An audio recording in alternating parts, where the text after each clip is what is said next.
Sir सबसे पहले welcome to INS sir. Thank you. And सबसे पहले आपको जानना चाहेंगे कोलैबोरेशन का आइडिया कैसा है, आशा जी के साथ काम करना कैसा लगा सर? आशा जी के साथ काम करना तो किसी भी इंसान की सबसे बड़ी और किसी भी आर्टिस्ट की सबसे बड़ी खुशकिस्मती है। तो we are very blessed that we कि आई के साथ काम करने का मौका मिला। हमारी उनके साथ एसोसिएशन बड़ी पुरानी है।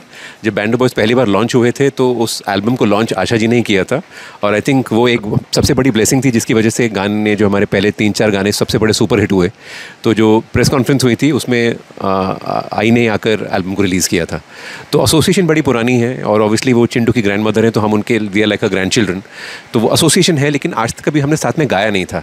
तो ये जो मौका मिला है ये हमारे लिए it's very difficult, it's very overwhelming as experience to even explain how fortunate we are as a band to be able to do this.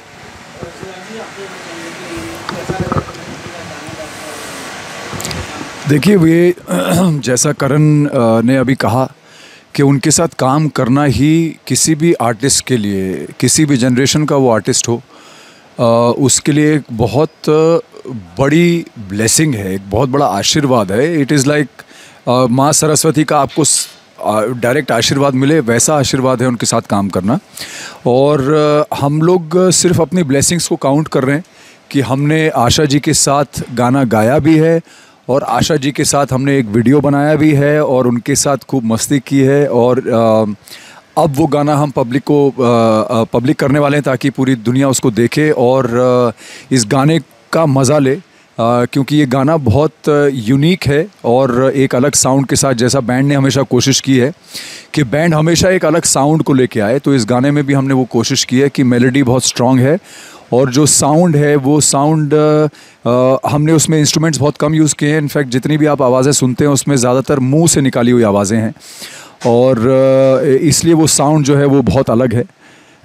और मैं बस यही कहूँगा कि अब हम लोग ये गाना पब्लिक डोमेन में डाल देंगे, और उसके बाद डल गया, वो लाइव हो चुका है ये गाना हमारा, और अब हम चाहेंगे कि लोग उसको देखें और उसका आनंद उठाएं।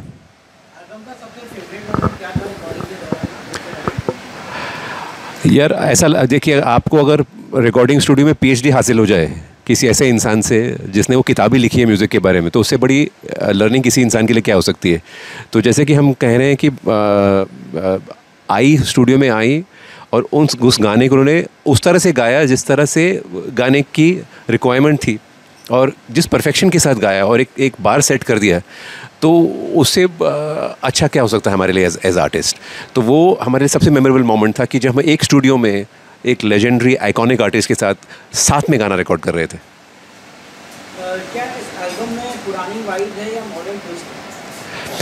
देखिए, गाने में जो नई बात वो है जो सुधांशु ने कही कि गाने में कोई गिटार के अलावा कोई इंस्ट्रूमेंट नहीं है। जो इंस्ट्रूमेंट आप सुन रहे हैं वो सारी हमारी आवाज़ों के ज़रिए बनाई गई हैं, तो वो एक गाने का सबसे बड़ा प्लस है, जो एक यूनिक साउंड है। लेकिन हम एज अ बैंड हमेशा विश्वास रखते हैं मेलोडीज़ में और अच्छे लिरिक्स में। तो हम कोई भी साउंड वर्क कर रही है या नहीं वर्क कर रही है उससे हमें फ़र्क नहीं पड़ता। गाना has to work for the 5 of us. तो उसके लिए सबसे प्रधान जो चीज़ होती है वो एक गाने की एक मेलोडी होनी चाहिए, अच्छी मेलोडी होनी चाहिए, गाना मेलोडिक होना चाहिए, सिंपल होना चाहिए, और लिरिक्स थोड़े सोलफुल होने चाहिए। एल्बम पे लिरिक्स किसको लिखी और क्या कहानी है उसके पीछे? देखिए, जो कॉम्पोजिशन बैंड की बनती है वो हम सब साथ में बैठ के लिखते हैं। मैं थोड़ा बहुत लिख लेता हूँ, तो गाने की जो लिरिक्स है वो मैं लिख देता हूँ, बट जो ट्यून जो बनती है वो सब एक कमरे में बैठ के सब गिटार पे पहले बनाई जाती है। जब हम सब अग्री करते हैं कि ये ट्यून अच्छी बन गई है, तभी हम उसको प्रोडक्शन में लेकर जाते हैं।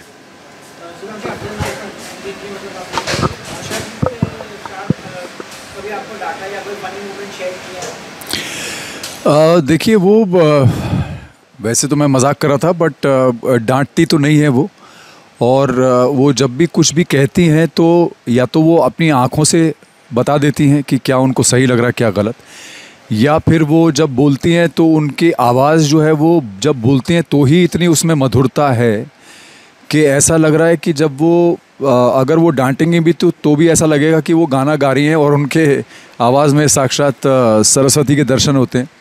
तो she is a very fun loving person. She is 92 year old, she is 92 year young I would say, and she is growing younger every year. और उनकी एनर्जी इतनी ज़्यादा इन्फेक्शस है इस एज में भी कि हमको लगता है कि यार इनकी एनर्जी से कैसे मैचअप किया जाए। और उनको मस्ती करना बहुत अच्छा लगता है। और आज आपने देखा भी होगा कि वो कितनी मस्ती यहाँ पे कर रही थी हम लोगों के साथ शब्दों में। तो उनके साथ गाना शूट करते समय हमने बहुत मस्ती की, बहुत मज़ाक किया। एक BTS भी हमने बनाया, वो भी हम लोग जल्दी उसको पब्लिक डोमेन में डालेंगे ताकि लोगों को दिखाई दे कि हम लोगों ने कैसे मस्ती की है उनके साथ। क्या लगता है एल्बम यंगर जनरेशन को अट्रैक्ट करेगा या सिर्फ नॉस्टैल्जिया के लिए बनाया गया है? देखिए, जो म्यूज़िक होता है ना, अगर वो अच्छा होता है तो वो हर जनरेशन के आदमी को अपील करता है। मेलोडी कभी चेंज नहीं हो सकती। स्ट्रॉन्ग मेलोडीज़ वो चीज़ हैं जो हर जनरेशन के इंसान को समझ में भी आती हैं और वो उनको पसंद भी आती है और उनके दिल में बस जाती है। साउंड के साथ हम लोग हमेशा एक्सपेरिमेंट करते रहते हैं और वो चलता रहेगा। हर 5 साल में साउंड्स बदलती हैं, तो हम भी उस हिसाब से अपनी साउंड को इवॉल्व करते रहते हैं और आगे भी करते रहेंगे। तो मुझे ऐसा लगता है कि ये गाना जिस तरह से हम लोगों ने एक्पेला और बीट बॉक्सिंग का इस्तेमाल इसमें किया है, जो आजकल के बच्चे करते हैं, तो मुझे लगता है कि वो चीज़ उनको बहुत अपील करेगी। और साथ ही साथ हमारी गाने की मेलोडी भी बहुत स्ट्रॉन्ग है, तो I am sure people will love it.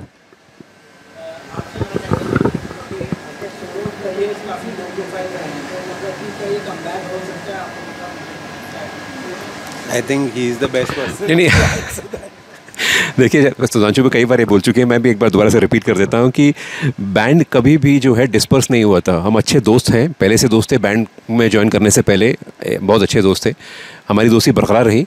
Sudhanshu सिर्फ कुछ समय के लिए बैंड में नहीं थे, अब उनकी वापसी आई, तो हमें ऐसा लगता है कि हमारा बैंड फिर से एक कंप्लीट हो गया है। पहले 4 लोगों का था, 5 लोगों का, 5 से शुरुआत हुई थी, 5 पे ही दोबारा आकर एक साइकिल कंप्लीट हुआ है। तो उस लिहाज से हम इसे कम बैक नहीं कर सकते, बट ये कहेंगे कि happy home coming for us that Sudhanshu is back.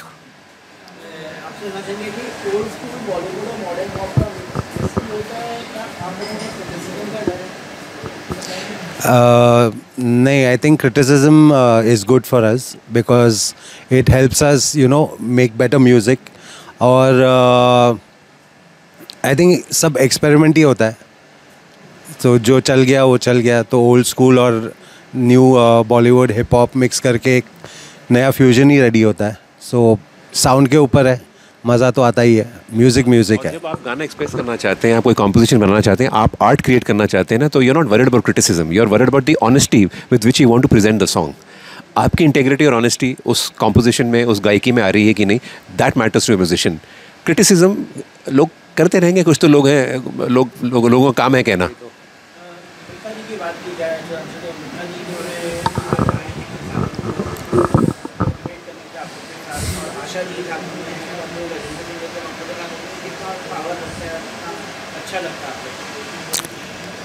देखिए, मुझे ऐसा लगता है कि जब भी आप कोई भी काम दिल से करते हैं, तो जो एक आर्टिस्ट है वो हमेशा दूसरे आर्टिस्ट को सपोर्ट करता है। और हम लोगों ने गाना बड़े दिल से बनाया है, और वो भी हमारे साथ आशा जी इस गाने में है, तो हमारे लिए ये वैसे तो सौभाग्य है ही है, पर जो भी इंसान आशा जी के आसपास भी आता है, उनको ऐसा लगता है कि उनकी ब्लेसिंग मिल गई है उनको। मीका मेरे बहुत पुराने मित्र हैं, मैं उनको 30 साल से ज़्यादा से जानता हूँ, दिल्ली से जानता हूँ उनको। और मैंने उनको बड़े शॉर्ट नोटिस पे बोला, मैंने कहा यार तुझे आना है, और वो बहुत ही उसने हम्बली अग्री किया और समय निकाल के। हालांकि is a very very busy, one of the busiest artist in our country, और फिर भी I think he honoured us by coming here at such a short notice. और जब भी ऐसे लोगों का सपोर्ट आपको मिलता है, तो आपको पता है कि आप कुछ तो अच्छा कर रहे हैं। और अब बस यही उम्मीद है कि इन सब की सपोर्ट के साथ हमारा गाना भी बहुत अच्छा चलेगा और हमारी ऑडियंस का भी सपोर्ट हमको मिलेगा। मैसेज बताइए ज़रा सा। मैसेज क्या है यार, मैं कह रहा हूँ कि एक ही बात में आई थिंक हम सब इसका समावेश कर देंगे कि किसे पता ज़िंदगी कब कहाँ कैसे गुजर जाए, वो बात कर जो दिल में उतर जाए। क्या बात। Thank you.